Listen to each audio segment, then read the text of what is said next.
మాకేంటి అది అది పూనడము, వాళ్ళకి దేవత కనిపించడము అట్లాంటివి అన్నీ జరిగేవన్నమాట. అవి చూసి చాలా ప్రౌడ్ గా ఫీల్ అయ్యేదాన్ని నేనైతే. లైక్ ఎందుకంటే అందరూ ఓకే రెస్పెక్ట్ ఇస్తున్నారు, ఏదైనా ముందు వీళ్ళకే చెప్తారు, ఎందుకంటే వీళ్ళని ఏదో వాళ్ళు ఏదో వారధి లాగాను లేదా మధ్యవర్తి లాగాను చూసేవారు అనమాట, మా అమ్మని కానీ మా తాతయ్యని కానీ. సో అప్పుడు అంత విగ్రహారాధన అంత భయంకరమైన పరిస్థితిలో ఉన్నప్పుడు ఆ ఒక ఇన్సిడెంట్ జరిగింది నా జీవితంలో. లైక్ అది 1999లో మా ఫాదర్ కి యాక్సిడెంట్ అయిందనమాట. ఆ ఆ, ఆ, వ్యాపారం చేస్తూ ఉండేవారు, కాకపోతే ఒక ఇద్దరు పిల్లలు, తర్వాత భవిష్యత్తు కోసం ఆ, ఉంటుంది అని చెప్పి వ్యవసాయంతో పాటు వ్యాపారం కూడా చేద్దామని ఆయన ఆలోచన చేశారు. అదే మా జీవితాల్ని తల్లకిందులు చేసింది అని చెప్పొచ్చు. ఆ, ఆయన లైక్ బిజినెస్ పని మీద టౌన్ కి వెళ్ళి నైట్ తిరిగి వస్తున్నప్పుడు ఆ, వచ్చేసారు. లైక్ ఒక్కొక్క మహా అయితే ఒక 200 300 మీటర్స్, ఒక 2 ఇల్లు 3 ఇల్లు తేడా ఉంటుందన్నమాట. అప్పుడు ఆయన బైక్ మీద వస్తుంటే ఎదురుగుండా ఒక ట్రాక్టర్ అన్నమాట. ఆ ట్రాక్టర్ కి కూడా ఏంటంటే యూజువల్లీ 2 హెడ్ లైట్స్ ఉంటాయి కదా, సో ఒకటి పని చేయట్లేదు, ద లెఫ్ట్ వన్ అనేది పని చేయట్లేదు. ఆయన ఏమనుకున్నారంటే ఆ చీకట్లో అది కూడా బైకే అనుకుని డైరెక్ట్ గా వెళ్ళి దాన్ని గుద్దేశారు. గుద్దేస్తే ఆ వెనకాల పెద్ద చక్రాలు లోడ్ తో ఉన్న ట్రాక్టర్ వల్ల ఆయన చెస్ట్ మీదకి అది ఎక్కి ఇంకా అక్కడికక్కడే స్పాట్ స్పాట్ డెడ్ అన్నమాట. తర్వాత తర్వాత ఇంకా ఇంకా కోలుకోలేని స్థితి. లైక్ ఏ ఏం చేయాలి ఏమి తెలియని పరిస్థితి అన్నమాట. ఒక ఒక సంవత్సరం వరకు, అంతవరకు ఎంతగానో విగ్రహారాధన చేసిన మేము ఇంకా ఇంకా దేవుడు అనేవాడు లేడు. లైక్ వీళ్ళు అందరూ చెప్పేవన్నీ కట్టు కథలు, అన్ని స్టోరీస్ తప్ప నిజమైన దేవుడు అంటూ ఎవ్వరూ లేరు అనే ఒక సిచ్యువేషన్ కి వచ్చేసాం అనమాట. మా అమ్మ కానీ నేను కానీ మా అక్క ముగ్గురం కూడా. అప్పుడు ఏం జరిగిందంటే మా పిన్ని తను విశ్వాసరాలు చిన్నప్పటి నుంచి, వాళ్ళు తన చిన్నప్పటి నుంచి తను మా అమ్మ దగ్గరకు వచ్చి చెప్పడం సువార్తలే, "ఓకే, ఇదంతా చేసావు, విగ్రహారాధన అంతా చేసావు, అంతా నష్టపోయావు, ఇప్పుడు నష్టపోవడానికి ఏమీ లేదు, ఏ దేవుడు లేడు అంటున్నావు, ఇది ఒకసారి ట్రై చేయి, ఈ మార్గంలోకి వచ్చి ఒకసారి చూడు, నీకు ఇంక నష్టపోవడానికి ఏమి లేదు కదా" అని అన్నప్పుడు మా అమ్మకి కొంచెం అది ఆ, తనకి అయింది, తన మనోనేత్రాలు వెలిగించబడ్డాయి అని చెప్పొచ్చు. స్లోగా అప్పుడు ఇంక మేము ఇంకా ఆ, దేవుడిలోకి మారడం అనేది జరిగింది నాకు 9 సంవత్సరాలు ఉన్నప్పుడు. అప్పటి నుంచి కూడా ఇంకా మొత్తం అన్ని వదిలేసాము. చర్చ్ కి అంటూ అంటే వెళ్ళే వాళ్ళం, విశ్వాసం ఒకటే ఉంది. లైక్ ఒక క్రమమైన రీతి అంటూ లేదు, విశ్వాసం ఒకటే ఉండేది. నెలకి ఒకసారి అట్లా వెళ్ళే వాళ్ళం అంతే చర్చ్ కి. అండ్ వాళ్ళు ఆ, ఈ సంస్కారం ఇదంతా కూడా మంత్లీ వన్సే ఉండేది. సో ఆ రోజు మాత్రమే వెళ్ళడము, ఒక ఇంట్లో కూర్చుని బైబిల్ చదువుకోవడం, ప్రార్థన చేసుకోవడం, అంతే అన్నమాట. అంతవరకు ఉండేది. కాకపోతే ఫైనాన్షియల్ గా అయితే చాలా చాలా కష్టాలు అనుభవించాము. లైక్ సోర్స్ ఆఫ్ ఇన్కమే లేదు. అండ్ ఇక్కడ లాగా టౌన్ లో లాగా బయటికి వెళ్ళి ఏదన్నా వర్క్ చేసే పరిస్థితి కూడా లేదు. మనకి చదువు కూడా రాదు. మొత్తం కష్టమంతా తనే తీసుకునేది. ఈనెలు తీయడము, కుట్టు కుట్టడము, లేస్ అల్లడము ఇలాంటివన్నీ చేసేది. చదువు దగ్గర మాత్రం మాకు ఏమీ కొదువు లేకుండా చదివించేది, బాగా చదువుతున్నారు కదా అన్నట్టు. అలా దేవుడు అలా నడిపించుకుంటూ ఆ ప్రతి పరిస్థితి నుంచి తప్పిస్తూ వచ్చాడు. గవర్నమెంట్ యాక్సిడెంట్ అవ్వడం వల్ల ఇన్సూరెన్స్ కింద ఒక 2 lakhs మా కొరకు పోస్ట్ ఆఫీస్ లో వేస్తే తను దాని ఇంట్రెస్ట్ నెల మంత్లీ ఇచ్చేవారు 900. ఆ 900 తోటే మొత్తం మంత్ మొత్తము తను గడుపుతూ వచ్చేది, చేస్తూ వచ్చేది. దేవుడు అలా కృప చూపించి మా జీవితంలో చదువు విషయంలో కానీ ఏ విషయంలోనూ లైక్ నడిపిస్తూ కృప చూపిస్తూ వచ్చాడు అప్పటి నుంచి కూడా. అప్పుడు మేము చర్చ్ కు వెళ్తూ ఉండేవాళ్ళం నవరసపురం. నా జీవితంలో గత 24 సంవత్సరాల విశ్వాస జీవితంలో యథార్థమైన సేవకులు అంటే నేను నేను ఇద్దరనే చెప్తాను. ఒకటి ఏసప్ ఏసప్ అంకుల్ అండ్ మన PRK uncle, Raj uncle. Like ఎంత అంటే ఎంత క్రమమైన వాళ్ళు, ప్రీచ్ మాత్రమే కాదు, వాళ్ళు చెప్పేదాన్ని ప్రాక్టీస్ కూడా చేసి చూపించే సేవకులు అని అనిపిస్తారు నాకు ఇద్దరు కూడా. సో ఆ ఏసప్ అంకుల్ చిన్నప్పుడంతా మేము అక్కడ నవరసపురం చర్చ్కే వెళ్ళే వాళ్ళము. ఆయన చాలా ప్రార్థన చేసి ఏ అవసరత ఉన్నా కూడా ప్రార్థన చేయడము, ఆ ఆదరణ అంతా ఆ చర్చ్ లో మాకు దొరికేది చిన్నప్పుడు. తర్వాత తర్వాత అంతకు ముందు దాకా లైక్ మా నాన్నగారు ఉన్నంత వరకు కాన్వెంట్ లోనే చదివేదాన్ని. వన్స్ ఆయన చనిపోవడంతో గవర్నమెంట్ స్కూల్ కి షిఫ్ట్ చేశారు. ఆ, తర్వాత 9th క్లాస్ లో ఉన్నప్పుడు ఒక రిలేటివ్ స్కూలు ప్రిన్సిపల్ కొత్తగా స్కూల్ పెట్టారు, కాన్వెంట్, అండ్ ఆయన స్కూల్ ప్రిన్సిపల్ గా ఉన్నారు. బాగా చదువుతుంది కాబట్టి 10th లో మంచి మార్క్స్ వస్తే ఇంటర్ ఫ్రీగా వస్తుంది అని ఒక ప్రపోజల్ తో మా దగ్గరకు వచ్చారు. ఓకే, ఇంటర్ ఫ్రీగా అవుతుంది కదా అని చెప్పి ఆ స్కూల్లో జాయిన్ అయ్యాను. బట్ వాళ్ళు ఏమన్నారంటే ఖచ్చితంగా నువ్వు స్కూల్ ఫస్ట్ రావాలి, అప్పుడే మేము ఇంటర్ ఫ్రీగా ఇప్పించగలుగుతాము అన్నట్టు అన్నారనమాట. సో 10th క్లాస్ అంతా బాగా దేవుడు చాలా కృప చూపించాడని చెప్పాలి. వాళ్ళు స్కూల్ ఫస్ట్ రమ్మంటే నాకు డిస్ట్రిక్ట్ ఫస్ట్ వచ్చింది 10th క్లాస్ లో. అప్పుడు నాకు వాళ్ళు చెప్పినట్టే ఇంటర్ మొత్తం ఫ్రీ ఎడ్యుకేషన్ అన్నమాట. భీమవరం శ్రీ చైతన్యలో రోజు ఇంటి నుంచి వెళ్ళేదాన్ని. మార్నింగ్ 6కి వెళ్తే ఈవినింగ్ 8 వచ్చేసరికి 8 అయ్యేది. ఇంటర్ లో కూడా ఏంటంటే ఒక ఇంగ్లీష్ ఒకటి చాలా కష్టంగా అనిపించేది. లైక్ అంత తెలుగు మీడియం అవ్వడం వల్ల అది అందులో తప్ప మిగిలిన అన్నిటిలోనూ మొత్తం కెమిస్ట్రీ ఏంటి, ఫిజిక్స్ ఏంటి, మ్యాథ్స్ ఏంటి, అన్ని 150 అవుట్ ఆఫ్ 150, 60 అవుట్ ఆఫ్ 60 అట్లనే వచ్చేవి. బట్ ఇంగ్లీష్ మాత్రం తగ్గేవి మార్క్స్. అండ్ ఎంసెట్ లో కూడా వాళ్ళే ఫ్రీగా నన్ను హాస్టల్లో పెట్టి ఆ 2 months ట్రైనింగ్ ఇస్తే ఎంసెట్ కూడా మంచి ర్యాంక్ వచ్చింది. అండ్ ఎంసెట్ ర్యాంక్ తో నాకు భీమవరంలో ఎస్ఆర్కేఆర్ కాలేజీలో ఫ్రీ సీట్ వచ్చింది ఇంజనీరింగ్. కాకపోతే ఆ, దానికి బస్ ఫెసిలిటీ ఒకటి లేదు, అప్ అండ్ డౌన్ చేయడానికి కుదరదు, హాస్టల్లో ఉండాలి అని అన్నారు. మళ్ళీ ఈవెన్ ఫ్రీ సీట్ అయినా హాస్టల్లో ఉంటే మళ్ళీ సంవత్సరానికి ఎంతైనా కనీసం 30,000 అవుతాయని ఆలోచించి ఇంకా పక్కనే స్వర్ణాంధ్రలో తీసుకున్నాను. రోజు ఇంజనీరింగ్ అంతా సైకిల్ మీదే కాలేజీకి వెళ్ళేదాన్ని, వచ్చేదాన్ని. అలా ఇంజనీరింగ్ లో కూడా మంచి మార్క్స్, సిఎస్సి డిపార్ట్మెంట్ టాపర్ నేను. దేవుడు అనుగ్రహించాడు, మంచి మార్క్స్ తో క్యాంపస్ లోనే 3rd year లోనే ప్లేస్మెంట్ వచ్చింది దేవుడి కృపను బట్టి. కాకపోతే అప్పుడు ఏమైందంటే ఏ కంపెనీలో నాకు జాబ్ వచ్చిందో ఆ కంపెనీని వేరొక పెద్ద కంపెనీ అక్వైర్ చేసుకుందనమాట.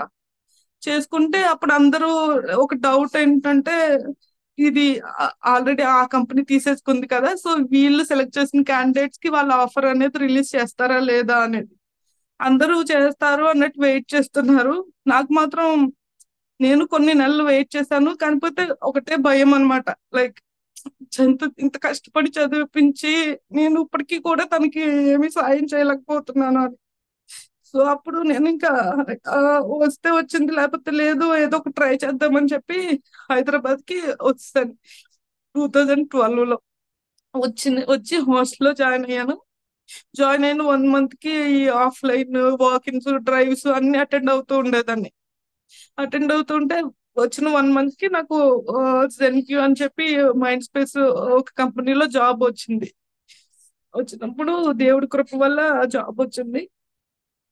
తర్వాత 2012లోనే అప్పుడు అమ్మను కూడా ఇంకా ఇంకా ఇక్కడికి షిఫ్ట్ చేసేసాను. కేపీహెచ్పిలో టెంపుల్ బస్ స్టాప్ దగ్గర ఒక రూమ్ తీసుకుని ఉండేవాళ్ళము మేమిద్దరము. ఆ, అయితే అమ్మని షిఫ్ట్ చేసినప్పుడు అప్పుడు ఏమైందంటే ఇక్కడికి వచ్చాక ఏ సంఘానికి వెళ్ళాలి ఏమి అనేది ఒక క్లారిటీ లేకుండా పోయింది. లైక్ మేము అక్కడ ఉన్నప్పుడు అక్కడ చర్చ్కి వెళ్ళే వారం అంతా బాగానే ఉండేది. ఇక్కడికి వచ్చాక ఒక పెద్ద సంఘం, పేరెందుకులే కానీ ఒక పెద్ద సంఘం, లక్షల లక్షలు వచ్చే సంఘం, టీవీలో చూసేది ఆయన్ని మాత్రమే. సో అక్కడికే వెళ్ళే వాళ్ళం అనమాట. ఒక 2 నెలలు అప్పటికే నాకు అర్థమైంది ఇది ఇది కరెక్ట్ కాదు, ఇందులో నేనేమి లైక్ నాకు సన్నిధి అనేది దొరకడం లేదు. ఎట్లా ఒక స్థిరమైన సంఘం అనేది మాకు లేదు అని ప్రార్థన చేసుకుంటూ ఉండేవాళ్ళం. చాలా కమర్షియల్ గా అనిపించేది. అండ్ అంటే కూర్చున్న ఒక 2 గంటలు 3 గంటలు ఒక 20 నిమిషాలు మాత్రమే వాక్యం, మిగతాదంతా ఇంకా అడ్వర్టైజ్మెంట్ అన్నట్టే ఉండేది, ఫ్రాంక్ గా చెప్పాలంటే. సో అప్పుడు అప్పుడు ఎటు వెళ్ళాలి అనే దిక్కు తోచని స్థితిలో ఉన్నప్పుడు మా నానమ్మ రత్నకుమారి అని పాండురంగ నగర్ లో ఉండేవారు వాడు. సో వాళ్ళు అక్కడ హెబ్రోన్ సంఘానికే వెళ్ళేవారు పాండురంగ నగర్ లో. ఆ వాళ్ళు కొత్తగా ఇక్కడ KPHP లో మొబైల్ షాప్ తీసుకున్నారు. ఆ మొబైల్ షాప్ తీసుకుని వల్ల వాళ్ళు కూడా KPHPకి షిఫ్ట్ అయ్యారు. అండ్ అక్కడ పాస్టర్ గారు మన స్మరణ సంఘాన్ని తనకి రిఫర్ చేశారు. తను వచ్చింది. తను కూడా మమ్మల్ని మీరు కూడా దీనికే రండి, ఎలాగో అది నచ్చట్లేదు అని అంటున్నారు కాబట్టి అని అంటే, అప్పుడు ఫస్ట్ టైం 2012లో స్మరణ సంఘానికి రావడం జరిగింది. వచ్చిన లైక్ ఒక నెల 2 నెలల్లోనే నాకు అర్థమైపోయింది, ఇది ఈ క్రమమే కాదు, క్రమశిక్షణే కాదు, ఆదరణ అన్ని దొరికే సంఘం అంటే స్మరణ సంఘం. దేవుడికి దాన్ని బట్టి ఎంతైనా రుణస్థలం అని చెప్పాలి. ఇంత అద్భుతమైన సంఘం అండ్ క్రమమైన రీతిలో సంఘస్థులందరినీ నడిపించే సంఘం దొరికినందుకు అప్పటి నుంచి కూడా ఇంకా 2012 నుంచి అప్పటి నుంచి ఇప్పటికి కూడా ఎప్పుడు ఇంకా సంఘం మమ్మల్ని విడిచింది లేదు, మేము సంఘాన్ని విడిచిపెట్టింది కూడా లేదు. అలా దేవుడు కృపలో మమ్మల్ని ఇలా కంటిన్యూ చేపిస్తున్నాడు. తర్వాత తర్వాత 2012లో సంఘానికి వచ్చాను. కాకపోతే నాకు ఒక పర్సెప్షన్ ఉండేది, లైక్ ఎటువంటి పెళ్లి జరుగుతుంది, హిందూ మ్యారేజ్ జరుగుతుందా లేకపోతే క్రిస్టియన్ జరుగుతుందా, ఒకవేళ నేను ఇప్పుడు బాప్తిసం తీసేసుకుంటే నాకు హిందూ మ్యారేజే జరిగితే ఎట్లా, అప్పుడు నేను ఏం చెయ్యాలి, నేను పూజలు అవి చేయకూడదు కాబట్టి మరి నేను ఎలా ముందుకెళ్ళాలి అనేది చాలా కన్ఫ్యూజన్ ఉండేది నాకు. ఈ పెళ్లి విషయంలో బాప్తిసం తీసుకుంటానికి నాకు పెళ్లి పెద్ద ఆటంకంలాగా అనిపించేది అనమాట. ఇప్పుడు అంకుల్ నన్ను మామూలుగా సండే ఉదయం ప్రేయర్ కి కాకుండా ఈవినింగ్ యవ్వనస్తుల కూడికి 5:30కి రమ్మంటే కూర్చుని ఆయన అప్పుడు నాకు పునాది వేయడం మొదలు పెట్టారు. లైక్ ఓన్లీ విశ్వాసం మాత్రమే కాదు, మారు మనసు మాత్రమే కాదు, బాప్తిస్మము ఇంకా మిగిలిన హస్త నిక్షేపణం ఇవన్నిటి గురించి క్లియర్ గా ఎక్స్ప్లెయిన్ చేయడం స్టార్ట్ చేశారు. ఒక 2-3 వారాలకి నాకు క్లారిటీ వచ్చింది. ఓకే, జరిగితే జరిగింది పెళ్లి, లేకుంటే లేదు. జీవితంలో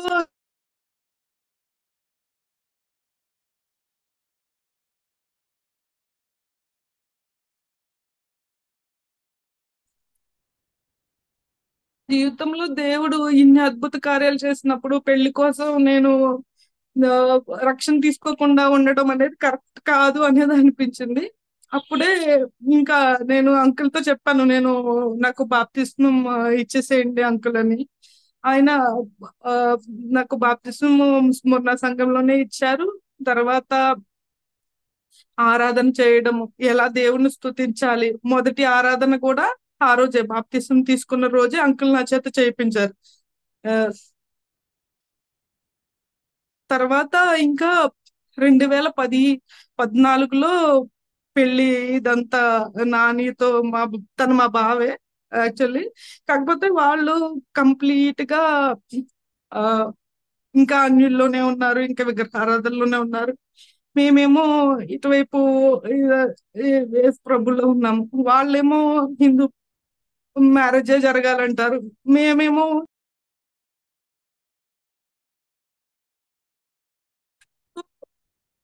ఈ- ఇదంతా జరుగుతున్నప్పుడు ఎట్లయితే దేవుడు కృప చూపించాడు, మేము ప్రార్థన చేస్తూ ఉన్నాము.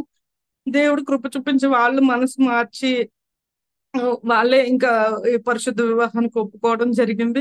మా పెళ్లి కూడా అంకుల్ ఇక్కడి నుంచి హైదరాబాద్ నుంచి నర్సపూర్ వచ్చారు మా పెళ్లికి. పెళ్లి అంత ఘనకరంగా ఆ, దేవుడు ఎంతో మహిమకరంగా జరిగించాడు. కాకు- ఇంకా తర్వాత పెళ్లి అయ్యింది, ఉద్యోగము అంతా బానే ఉంది. కాకపోతే మళ్ళీ 2015లో నాకు ప్రెగ్నెన్సీ వచ్చింది. వచ్చినప్పుడు బాబుకి టిఫా స్కానింగ్ తీస్తున్నప్పుడు అప్పుడు డాక్టర్ ఏం చెప్పారంటే లైక్ ఒక లెఫ్ట్ కిడ్నీ అనేది చిన్నగా ఉంది, రైట్ కిడ్నీ అనేది సైజు గ్రో అవుతుంది, లెఫ్ట్ అనేది అవ్వట్లేదు అని చెప్పి ఒక ప్రాబ్లం ఉంది అన్నారు. సో నేను చాలా భయపడిపోయాను. లైక్ అంటే బావ కాబట్టి మేనరికం అట్లా వల్ల ఇట్లా అయిందా లేకపోతే ఏంటి ఇదంతా అని చాలా ఒక 3 డేస్ అసలు మనసులో లేదనమాట. అప్పుడు అంకుల్ కి చెప్పాము. సంఘం మొత్తం ప్రార్థన చేశారు. రమాదేవి ఆంటీ కూడా స్పెషల్ గా నా కొరకు ప్రార్థన చేసి చాలా ధైర్యంగా ఇప్పటికి కూడా ఎటువంటి అనారోగ్య పరిస్థితి వచ్చినా అంకుల్ కి చెప్తాము. తర్వాత రమాదేవి ఆంటీ తను మా కొరకు స్పెషల్ ప్రార్థన చేసేవారు. అప్పుడు ఎలా అయితే పెద్ద హాస్పిటల్లో స్కానింగ్ తీపిచ్చాలి, ఇంకా ఇదంతా ఇప్పటి నుంచే ట్రీట్మెంట్ బేబీకి అందించాలా లేకపోతే పుట్టాక ఆ, ఏమన్నా సర్జరీకి వెళ్ళాలా అన్నంత భయపెట్టారు. తర్వాత ఒక 1 మంత్ ఆగి నెక్స్ట్ స్కానింగ్ కి వెళ్ళమన్నారు. వెళ్తే రెయిన్బోకి వెళ్ళాము. వెళ్తే అమ్మ కవర్ అయిపోతుంది బేబీ, ఒకవేళ కవర్ అవ్వకపోతే ట్రీట్మెంట్ అనేది బేబీకి చేయాలి కానీ ఇప్పుడైతే అవసరం లేదు అని అన్నారు. అప్పుడు కొంచెం ధైర్యం వచ్చింది, కాకపోతే కొంచెం టెన్షన్ కూడా ఉండేది అది కవర్ అవుతుందా లేదా అనేది. తర్వాత మళ్ళీ 7th మంత్ లో స్కానింగ్ తీసినప్పుడు రెండు ఈక్వల్ సైజ్ కి బేబీ హెల్తీగా గ్రో అవడం అంతా చూసాక నిజంగా దేవుడు అదొక అద్భుతమైన కార్యం నా పట్ల జరిగించాడు. ఇంకా ఇంకా ఈ డైలీ లైఫ్ లో కూడా ఎటువంటి పరిస్థితి ఎదురైనా కూడా దేవుడి బలము శక్తి తోడుగా ఉందని ఆయన ఎప్పుడూ గుర్తు చేస్తూనే ఉంటాడు.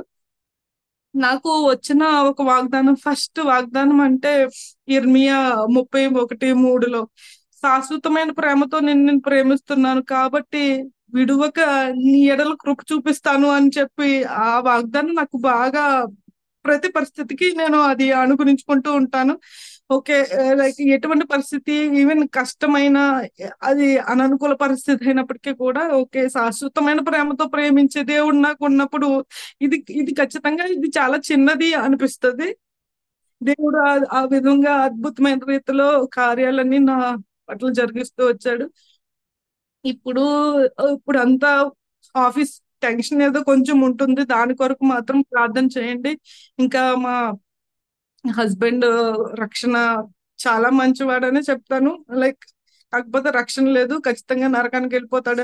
అది మాత్రం కొంచెం అది కొంచెం బాధ అనిపిస్తది. అత్తగారు మామగారు కూడా చాలా మంచివాళ్ళు, చాలా సపోర్ట్ చేస్తారు అన్ని విషయాల్లోనూ. ఎందులోనూ నన్ను రిస్ట్రిక్ట్ చేయడం కానీ నన్ను ఇబ్బంది పెట్టే పరిస్థితి అనేది అసలు ఎప్పుడు ఇప్పటి వరకు రానే లేదు, రాదు కూడా నాకు తెలుసు. కాకపోతే వారు కూడా రక్షణ పొందాలి. నా కుటుంబంతో పాటు నేను మొత్తం మొన్న సంఘంలోనే నిలబడి మళ్ళీ నేను సాక్ష్యం చెప్పాలి. అదే ఆ విధంగా జరగాలని నాకు ప్రార్థన. నా కొరకు నా కుటుంబం కొరకు ప్రార్థన చేయండి అందరికీ.